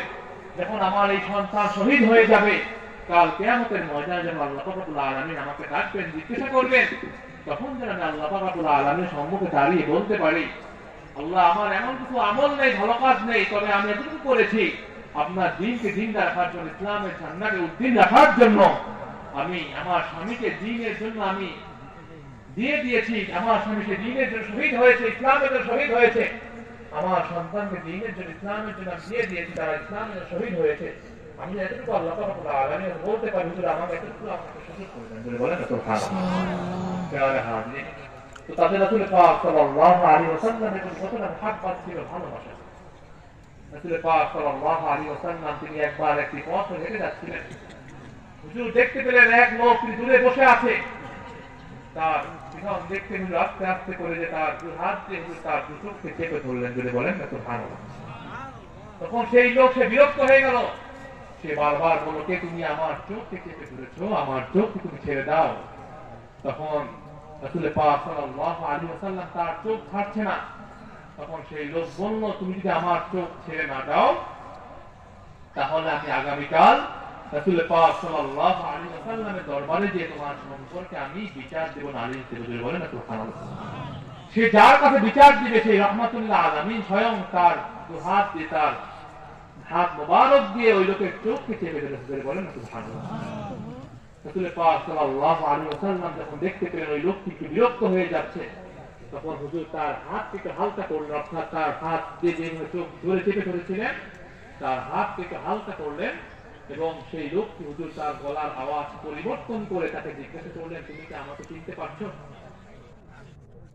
তখন ওই লোকটি তিনি বুঝতে পারবেন না, তিনি রাসূল পাক সাল্লাল্লাহু আলাইহি ওয়াসাল্লামের হাত মোবারকে তার হাত লাগালেন, রাসূল পাক সাল্লাল্লাহু আলাইহি ওয়াসাল্লামের চেহারা মোবারকে তার হাত লাগালেন, তিনি চেনার জন্য চেষ্টা করছেন। তখন তিনি চিন্তা করলেন, আমি এত সুন্দর হাত তখন আমার হাত দিয়ে লাগাইনি, আমি হাত দিয়ে ধরি না, এত সুন্দর চেহারা আমি তখন হাত লাগাইনি। তখন ওই ব্যক্তির আর বুঝতে দেরি হইল না, তিনি সঙ্গে সঙ্গে রাসূল পাক সাল্লাল্লাহু আলাইহি ওয়াসাল্লামের হাতের কবজিকে শক্ত করে ধরলেন। তিনি বললেন, ইয়া রাসূলুল্লাহ, ইয়া হাবিবাল্লাহ, হুজুর আমার বেয়াদবি ক্ষমা করবেন, আমি আপনাকে চিনতে পেরেছি, আপনি অন্য কেউ নয়, আপনি রাহমাতুল লিল আলামিন সাইয়্যিদুল মুরসালিন নবী মুহাম্মদ মুস্তাফা আহমদ মুস্তাফা সাল্লাল্লাহু আলাইহি ওয়াসাল্লাম। বলেন সুবহানাল্লাহ। রাসূল পাক সাল্লাল্লাহু আলাইহি ওয়াসাল্লাম ওই ব্যক্তিকে বলল, কি ব্যাপার, তুমি আমার হাতকে শক্ত করে কেন ধরলে, তুমি আমার হাতকে ছেড়ে দাও। ওই ব্যক্তি বলল, ইয়া রাসূলুল্লাহ, ইয়া হাবিবাল্লাহ, আমি আপনার হাতকে ছাড়বো না যতক্ষণ পর্যন্ত আপনি আপনার শরীরের সঙ্গে আমার শরীর না লাগাবেন, ততক্ষণ পর্যন্ত আপনি আপনার হাত ছাড়ছি। বলেন না সুবহানাল্লাহ। রাসূল পাক সাল্লাল্লাহু আলাইহি ওয়াসাল্লাম বলে, কি ব্যাপার, তোমার কি হয়েছে?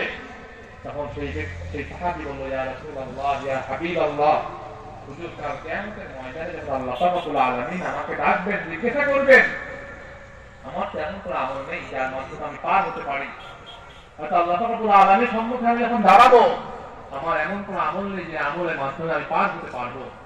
যখন আল্লাহ তাআলা আমাকে জিজ্ঞাসা করবেন, আমি বলতে পারি যে এতটুকুই যে আল্লাহ রাসূল পাক সাল্লাল্লাহু আলাইহি ওয়াসাল্লামের শরীর মোবারক আমার শরীরের সঙ্গে লেগেছে, যদি আল্লাহ তাআলা কাল কিয়ামতের ময়দানে এই ওসিলা আল্লাহ তাআলা আমাকে মাফ করে দেন। বলেন না সুবহানাল্লাহ। প্রিয় হাজিরিন, তো সাহাবায়ে কেরাম রাসূল পাক সাল্লাল্লাহু আলাইহি ওয়াসাল্লাম কতটা মহব্বত করেছেন, ভালোবেসেছেন, এবং রাসূল পাক সাল্লাল্লাহু আলাইহি ওয়াসাল্লামকে মহব্বত করার কারণে, ভালোবাসার কারণে তাদের জীবনটা কতটা সুন্দর হয়েছে। এই সাহাবী যখন সে মৃত্যুর যন্ত্রণা অস্থির হয়ে গেলেন, যখন সাহাবী যুদ্ধের ময়দানে গেলেন, রাসূল পাক সাল্লাল্লাহু আলাইহি ওয়াসাল্লাম তার কাছ থেকে পারমিশন নেয়নি, তাকে না বলে সে যুদ্ধের ময়দানে চলে গিয়েছে।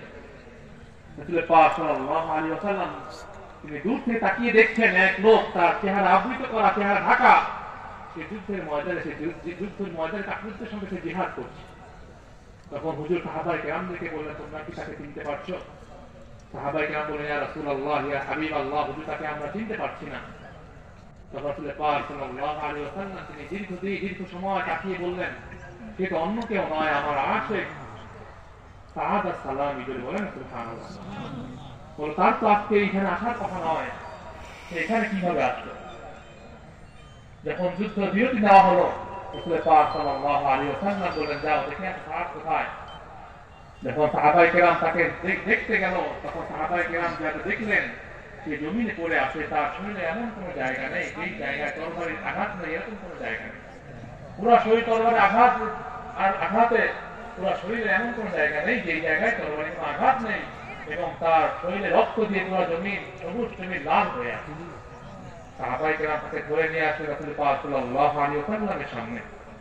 রাসূল পাক সাল্লাল্লাহু আলাইহি ওয়াসাল্লাম বলে, সাআদ, আসলে তোমার এখানে থাকার কথা না, তুমি এখানে কিভাবে আসলে? সাআদ বললেন, ইয়া রাসূলুল্লাহ, ইয়া হাবিবাল্লাহ, হুজুর আমি যখন বাজারে গেলাম, আমি যখন বাজার করবো, তখন আমার কানে একটি আওয়াজ ভেসে আসছে, কে আসো, আমার রাসূলকে মহব্বত করো, ভালোবাসো, আমার রাসূলের জন্য, দ্বীনের জন্য, ইসলামের জন্য জিহাদ করতে। আমি খুঁজতে লাগলাম, কিন্তু কাউকে খুঁজে পাচ্ছি না, এই এলানটি কে করছে? আবার আমি যখন বাজার করতে লাগলাম, কে যেন আমার ডাক দিয়ে বলছে, কে আসো, আমার রাসূলকে মহব্বত করো, ভালোবাসো, দ্বীনের জন্য, ইসলামের জন্য জিহাদ করো। আমি আবার খুঁজতে লাগলাম, কিন্তু কাউকে খুঁজে পাচ্ছি না। আবার যখন বাজার করতে লাগলাম, কে যেন আমাকে ডাক দিয়ে বলছে, কে আসো, আমার রাসূলকে মহব্বত করো, ভালোবাসো, দ্বীনের জন্য, ইসলামের জন্য, ইসলামের ঝান্ডাকে উদ্দিন রাখার জন্য তুমি জিহাদ করো, রাসূলের পক্ষে তুমি জিহাদ করবে। যখন হুজুর আমি এই কথাটা শুনলাম, আমি আর থাকতে পারলাম না, আমি সঙ্গে সঙ্গে যুদ্ধের ময়দানে চলে আসলাম। বলেন না সুবহানাল্লাহ। সাহাবী বলেন, ইয়া রাসূলুল্লাহ, ইয়া হাবিবাল্লাহ, হুজুর আমার বেয়াদবি ক্ষমা করবেন, হয়তো আমি আর বেশিক্ষণ এই দুনিয়ায় থাকবো না, কারণ আমি আমার মাকে এমন একটি সুন্দর ঘ্রাণ পাচ্ছি, যেই ঘ্রাণটা আমি দুনিয়াতে কোনোদিন কখনো কোথাও আমি পাইনি। বলেন সুবহানাল্লাহ। হুজুর হয়তো আমি কিছুক্ষণ করে চলে যাবো, তবে আমার হুজুর মনে ইচ্ছা, হুজুর আমি মৃত্যুবরণ করলে আমি যখন কবরে আমাকে রাখা হবে, আমার কবরে হুজুর আপনি রাখবেন, আমার জানাজার নামাজ আপনি পড়াবেন। বলেন না সুবহানাল্লাহ। রাসূল পাক সাল্লাল্লাহু আলাইহি ওয়াসাল্লাম যখন সাহাবা সালামি তাকে কবরে রেখেছেন, হুজুর আসছে, হুজুর তার পায়ের দিকে বড় আঙ্গুল দিয়ে, বড় আঙ্গুলটা দিয়ে হুজুর ভর দিয়ে সেই ময়দান থেকে হেঁটে আসে। পিছন হযরত ওমর ফারুক রাদিয়াল্লাহু তাআলা আনহু সাহাবায়ে ছিলেন। ওমর ফারুক রাদিয়াল্লাহু তাআলা আনহু জিজ্ঞাসা করলেন, ইয়া রাসূলুল্লাহ, ইয়া হাবিবাল্লাহ, হুজুর আপনি কি পায়ে ব্যথা পেয়েছেন? আপনি এইভাবে কেন হেঁটে আসেন?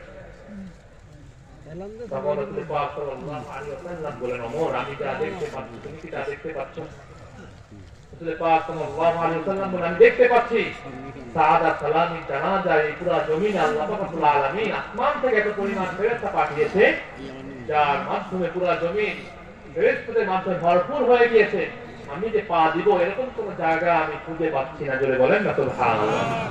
তাহলে হাজির তো সাহাবায়ে কেরাম রাসূল পাক সাল্লাল্লাহু আলাইহি ওয়াসাল্লামকে মুহাব্বত করেছে, ভালোবেসে। যদি আমি আপনি রাহমাতুল আলামিনকে মুহাব্বত করতে চাই, ভালোবাসতে চাই, আমরা দুনিয়া যে আমাদের কোনো বন্ধু বান্ধব থাকে, দুনিয়ার কোনো মানুষকে যদি আমরা মুহাব্বত করি, ভালোবাসি, আর মুখে বললাম এত মুহাব্বত করি, ভালোবাসি, তাহলে সেই ভালোবাসায় কোনো কাজে আসবে? বলেন।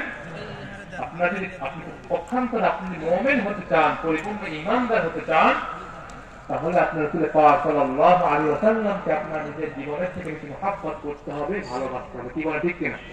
ওমর রাদিয়াল্লাহু তাআলা আনহু বলেন, ইয়া রাসূলুল্লাহ, ইয়া হাবিবাল্লাহ, আমি ওমর, আমি আপনাকে মুহাব্বত করি, ভালোবাসি, এমনকি আমি আমার নিজের জীবনের থেকে আমি রাসূলকে মুহাব্বত করি, ভালোবাসি। বলেন সুবহানাল্লাহ।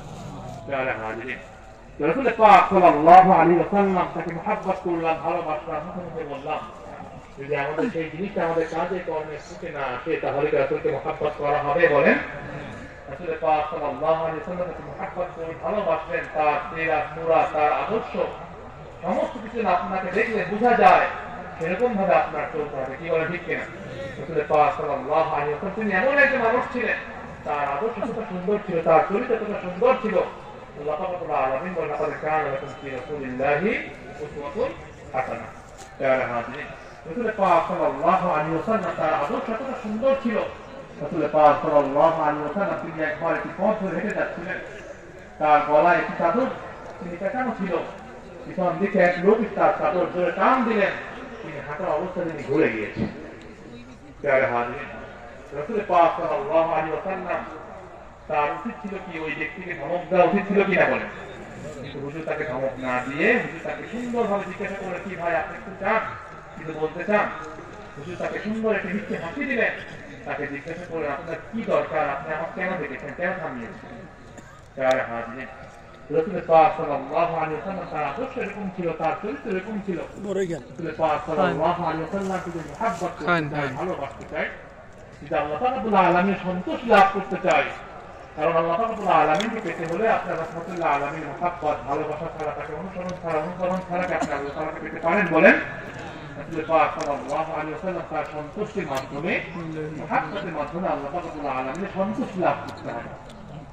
যদি আপনার অন্তরে রাসূল পাক সাল্লাল্লাহু আলাইহি ওয়াসাল্লামের প্রতি সামান্য পরিমাণ বিন্দু মাত্র কোনো ভিন্ন চিন্তা থাকে, তাহলে কি আপনি আল্লাহ পাক রব্বুল আলামিনের সন্তোষ লাভ করতে পারবেন? বলেন। আমরা যারা আহলে সুন্নাত ওয়াল জামাতের আদর্শ গ্রহণ করে থাকি, আমাদের বিশ্বাস, আমাদের আকীদা, সমস্ত নবী রাসূল আলাইহিস সালাম তারা কি? তারা নিষ্পাপ, তারা মাসুম। কি বলেন, ঠিক কিনা? তারা হাজির যদি আমাদের অন্তরে এরকম থাকে যে আমি দ্বীন ইসলামের মুহাব্বত করি, ভালোবাসি, কিন্তু রাসূল গুনাহ করেছে, রাসূল তার ব্যাপারে আমাদের বিন্দু পরিমাণ কোনো ভিন্ন চিন্তা থাকে, তাহলে আপনার এই দ্বীন মানার পিছনে কোনো মানে আছে? বলেন। তাহলে হাজির রাসূল পাক সাল্লাল্লাহু আলাইহি ওয়াসাল্লাম তাদেরকে সাবধান করেছেন। হযরত আবু সাঈদ খুদরী রাদিয়াল্লাহু তাআলা আনহু বর্ণনা করেছেন, রাসূল পাক সাল্লাল্লাহু আলাইহি ওয়াসাল্লাম তার জামানায় একজন ব্যক্তি, তিনি একবার গনিমতের মাল বণ্টন করছিলেন। সেখানে একজন ব্যক্তি ছিল, যার নাম ছিল যুলখাওয়াইসা। সেই মুনাফিক ব্যক্তি হুজুরকে বলল, হুজুর আপনি যে গনিমতের মাল বণ্টন করছেন, আপনি ইনসাফ ভিত্তিক আপনি সকলকে সুন্দরভাবে বণ্টন করবেন। বলেন না? ওই ব্যক্তি রাসূলের প্রতি খারাপ চিন্তা নিয়ে, বদ ধারণা নিয়ে তিনি কথা বলেন। সেখানে হযরত ওমর ফারুক রাদিয়াল্লাহু তাআলা আনহু তিনি বলেন, ইয়া রাসূলুল্লাহ, ইয়া হাবিবাল্লাহ, হুজুর আপনি আমাকে আদেশ দেন, আমি এই মুনাফিকের ঘটনাকে জমিনে ফেলে দিই। রাসূল পাক সাল্লাল্লাহু আলাইহি ওয়াসাল্লাম বলেন, ওমর তুমি শান্ত হও, বসো, জেনে রাখো, এদের মধ্যে থেকে একদল ব্যক্তিদের মধ্যে যারা এত পরিমাণ আমল করে ভালো কাজ করবে, তুমি ওমর তোমার আমল তাদের কাছে অল্প মনে হবে, ক্ষীণ মনে হবে। তারা দাঁড়ে দাঁড়ে যে মানুষের কাছে যে তারা ইসলামের কথা বলবে, দ্বীনের কথা বলবে, তাদের সামনে সর্বদা ইসলামের সাইনবোর্ড থাকবে, কিন্তু তারা তাদের অন্তরে রাসূলের প্রতি সাহাবায়ে কেরামদের প্রতি খারাপ ধারণা থাকার কারণে যেরকম ভাবে শিকারীর হাতে ধনুক থেকে তীর বের হয়ে যায়, সেরকম ভাবে তারা এত আমল করা সত্ত্বেও তারা দিন থেকে ইসলাম থেকে তারা ধরে তারা বের হয়ে যেতে বলেন আলহামদুলিল্লাহ। তো পক্ষান্তরে যে আমরা রাসূলুল্লাহ আলামিনকে মহব্বত করতে পারি, ভালোবাসতে পারি, আল্লাহ তাআলা ইচ্ছা করেন এই উসিলা আমাদের জীবনে কোনো আল্লাহ তাআলা মাফ করে দিতে পারেন কিনা? আমাদের ইচ্ছা আছে কিনা বলেন? ওমর রাদিয়াল্লাহু তাআলা আনহু বলেন, ওমর ইবনে খাত্তাব আন্না রাজুলান আলা আহদিন নবী সাল্লাল্লাহু আলাইহি ওয়াসাল্লাম কানা ইসমুহু আব্দুল্লাহ ওয়া কানা লাকাবু হিমারান ওয়া কানা রাসূলুল্লাহ সাল্লাল্লাহু আলাইহি ওয়াসাল্লাম। রাসূল পাক সাল্লাল্লাহু আলাইহি ওয়াসাল্লামের জামানায় একজন ব্যক্তি ছিল যার নাম ছিল আব্দুল্লাহ। তিনি রাসূল পাক সাল্লাল্লাহু আলাইহি ওয়াসাল্লামের হিমার গাধা বলে সম্বোধন করতেন। ওই ব্যক্তি রাসূল পাক সাল্লাল্লাহু আলাইহি ওয়াসাল্লামের সাথে থাকবেন আপনি বাড়ি যাবেন না থাকবেন? হুজুরকে হাসাতে আমাদের আখেরি মনোযোগ দিতে ওই ব্যক্তির খারাপ অভ্যাস ছিল, সে আমরা চলে যাবো খালু হা দেখা বাসে দাড়ি মেরে তাকে একাধিকবার তাকে শাস্তিও দিয়েছেন। থাকলে আবার সকালে আবার মত পান লন তামনে লন হুজুর উপস্থিত ব্যক্তিকে বললেন তাকে রাত্রি নামাজ দাঁড় হয়ে দিবি তখন ওখানে আমাকে বার যাবেন বাড়িতে লানত করতে তাকে বিভিন্ন খারাপ কথা বলবে, তাকে বিভিন্ন গালি গালাজ করবে। আপনি বাড়ি কোন জায়গায় দেন? রাসূল পাক সাল্লাল্লাহু আলাইহি ওয়াসাল্লাম বলেন না তো আমাকে দেশেই তোমাকে লানত করো না, আল্লাহ ইউহিব্বুল্লাহ ওয়া রাসূলুহু, আল্লাহর কসম সে আল্লাহ এবং তার রাসূলকে মহব্বত করে, ভালোবাসে। বলেন না সুবহানাল্লাহ। ভালো লাগছে ট্রাভেল তো আমাদের বিশ্বাস, আমাদের এরকম বিশ্বাস আছে কিনা বলেন যে আমরা জীবনে হাজারো গুনাহ করেছি, যে আল্লাহ তাআলা ইচ্ছা করেন রাসূলকে মহব্বত করার কারণে, ভালোবাসার কারণে আল্লাহ তাআলা যদি চান আমাদের জীবনের গুনাহ আল্লাহ তাআলা মাফ করে দিতে পারেন কিনা বলেন? সকলে বলেন পারেন কিনা বলেন? আমাদের এই বিশ্বাস আছে কিনা বলেন? আমরা জীবনে হাজারো গুনাহ করেছি, আল্লাহ তাআলা তিনি আমাদের সুন্দর পথ দেখে বাঁচিয়ে রেখেছেন, সুন্দর পথ আল্লাহ তাআলা বের করে রেখেছেন।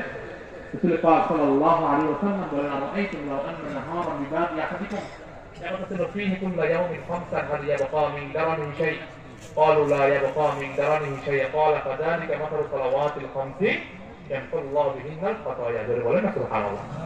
রাসূল পাক সাল্লাল্লাহু আলাইহি ওয়াসাল্লাম বলেন, আমার সাহাবীগণ, তোমাদের বাড়ির সম্মুখে কোন একটি নহর থেকে কূপ থাকে, সেখানে কোন ব্যক্তি সে প্রত্যেক দৈনিক 5 বার সে গোসল করে তার শরীরে ময়লা থাকতে পারে। সাহাবায়ে কেরাম বলেন, ইয়া রাসূলুল্লাহ, ইয়া হাবিবাল্লাহ, তার শরীরে কোনো ময়লা থাকতে পারে না।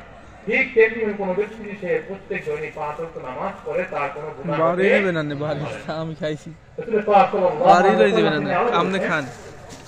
এক ব্যক্তি তিনি একটি পথ ধরে হেঁটে যাচ্ছিল, বড়টাই ভালো, অনেক মিষ্টি আছে ভালো, তার অনেক পানির তৃষ্ণা লেগেছে।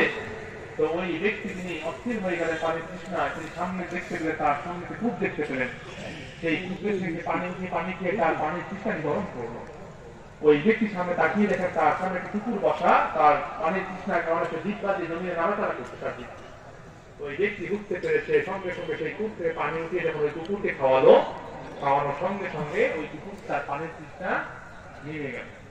তখন রাসূল পাক সাল্লাল্লাহু আলাইহি ওয়াসাল্লাম বলেন, আল্লাহ রাব্বুল আলামিন ওই ব্যক্তি যদি খুশি হয়ে, অর্থাৎ সে একটি পশুর প্রতি ভালো সুন্দর হৃদয় দেখানোর কারণে আল্লাহ রাব্বুল আলামিন খুশি হয়ে ওই ব্যক্তির গুনাহকে আল্লাহ তাআলা করেছেন মাফ করে দিয়েছেন। বলেন সুবহানাল্লাহ। কারণ আল্লাহ রাব্বুল আলামিন তার বান্দাদের সৃষ্টি করেছেন, আদম আলাইহিস সালাম সৃষ্টি করলেন, ফেরেশতাদেরকে বললেন আদমকে সিজদা করো। ফেরেশতারা আদমকে সিজদা করেছে। যখন ইবলিস আল্লাহ তাআলা বলল, ইবলিস তুমি আদমকে সিজদা করো, ইবলিস বলল, আল্লাহ আমি আদম কেন সিজদা করব? আপনি আমাকে আগুন দিয়ে বানিয়েছেন, আর আপনি আদমকে মাটি দিয়ে সৃষ্টি করেছেন, তাহলে আগুন হয়ে আমি কিভাবে মাটির কাছে মাথা রাখবো? বলেন না। তো আল্লাহ তাআলা ইবলিস বিতাড়িত করে দিল। আল্লাহ রাব্বুল আলামিন ইবলিস আল্লাহ তাআলাকে বলল, আল্লাহ আপনি যেহেতু এই আদমদের জন্য আমাকে বের করে দিয়েছেন, আপনি তাদেরকে যে উদ্দেশ্যে সৃষ্টি করেছেন, আমি আপনার উদ্দেশ্য সফল হতে দিব না, তাদেরকে অস্ত্র দিয়ে প্রবঞ্চনা দিয়ে তাদেরকে বিভিন্ন খারাপ কাজ থেকে আমি ধাবিত করব। প্যারা হাজির, সেজন্য আল্লাহ রাব্বুল আলামিন আপনাদের বিভিন্ন পদ্ধতি দেখিয়ে দিয়েছেন, পথ বাঁচিয়ে দিয়েছেন। আল্লাহ রাব্বুল আলামিন তার বান্দাদেরকে যেন যে কোনো মাধ্যমে মাফ করে আল্লাহ তাআলা দিতে পারেন। বলেন সুবহানাল্লাহ। প্যারা হাজির, তো আমরা আল্লাহ রাব্বুল আলামিনের ইবাদত করব, আমরা নেক কাজ করব, আমরা আমল করব, রাসূল পাক সাল্লাল্লাহু আলাইহি ওয়াসাল্লাম মুহাব্বত করে ভালোবাসবো। আমরা জীবনে যা করি না কেন প্রত্যেকটি কাজ কার সন্তুষ্টির জন্য হবে বলেন? একমাত্র আল্লাহ রাব্বুল আলামিনের সন্তুষ্টির জন্য। আল্লাহ রাব্বুল আলামিন আমাদেরকে দরবার এই সিলসিলায় আদর্শ মানহাজ অনুযায়ী আল্লাহ তাআলা আমাদেরকে চলার তৌফিক দান করুন, আমিন। আল্লাহ রাব্বুল আলামিন আমাদেরকে এই সিলসিলার খাদিম হয়ে, এই দরবারে খাদিম হয়ে আমরা যে উদ্দেশ্য নিয়ে এসেছি সেই উদ্দেশ্য আল্লাহ তাআলা আমাদেরকে কিভাবে আমরা কামিয়াব হতে পারি আল্লাহ তাআলা সেই তৌফিক দান করুন, আমিন। আল্লাহ রাব্বুল আলামিন আমাদের মৃত্যুর আগ পর্যন্ত আহলে সুন্নাত ওয়াল জামাতের আদর্শ অনুযায়ী এই দরবার এই মানহাজ এই সিলসিলার আদর্শ অনুযায়ী মরহুম পীর সাহেব রাহমাতুল্লাহ আলাইহি তাআলা আমাদের এই পথ দেখিয়ে গিয়েছেন, বর্তমান হুজুর আমাদের এই পথ দেখাচ্ছেন, আমরা সেভাবে আমল করতে পারি, চলতে পারি। আল্লাহ তাআলা আমাদের সেই তৌফিক দান করুন, আমিন। ওয়া আখিরু দাওয়ানা আলহামদুলিল্লাহি রাব্বিল আলামিন। আসসালামু আলাইকুম ওয়া রাহমাতুল্লাহি ওয়া বারাকাতুহু। ওয়া আলাইকুম আসসালাম ওয়া রাহমাতুল্লাহি তাআলা।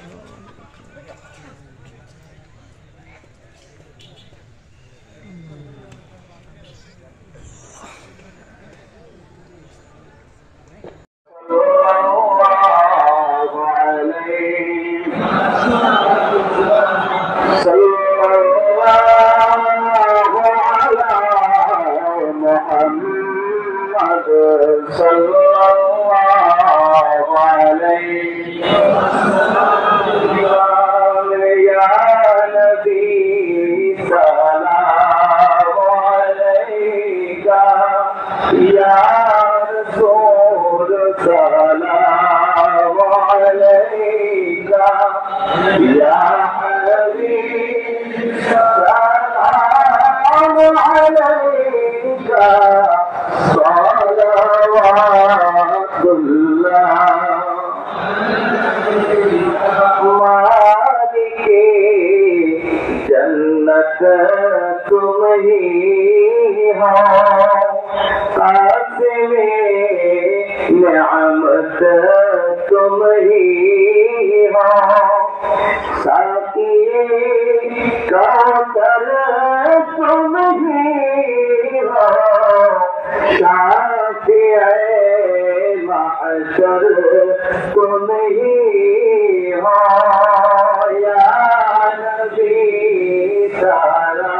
يا رسول سلام عليك يا حبيب سلام عليك صلوات الله